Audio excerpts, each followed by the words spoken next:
ஒரு மனிதன் அரசியல் பொதுவாழ்க்கையாளர்களும் அவருடைய கல்வியாளர்களும் வாழ்வு வரும்போதே அவருடைய தேவையான தெரியும். அவ்வாறு தெரிஞ்ச அம்பேத்கர் அவர்களுக்கு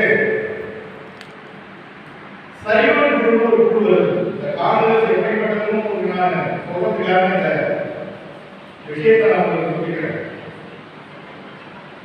இந்திய அரசியலமைப்பு சட்டத்தை எழுதுறதுக்காக ஒரு குழு அமைக்கிறாங்க. அந்த குழு வந்து காங்கிரஸ் அமைக்கல, காங்கிரஸ் கிடையாது, காங்கிரஸ் வந்து அந்த குழு அமைக்கல.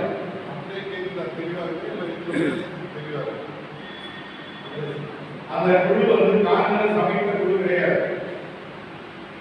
1947 இந்த இந்திய நாடு சுதந்திரம் அடைந்த பிறகு இந்த சுதந்திர இந்தியாவுக்கு கண்டிப்பா ஒரு அரசியலமைப்பு சட்டம் நமக்கு தேவை அப்படின்னு சொல்லிட்டு ஏன்னா ஒரு சட்டம் இருந்தாலும் ஒரு நாட்டை உருவம் முடியும், ஆட்சி செய்ய முடியும். அப்படி அந்த ஆட்சி செய்யக்கூடிய நிலையில இந்த சட்டம்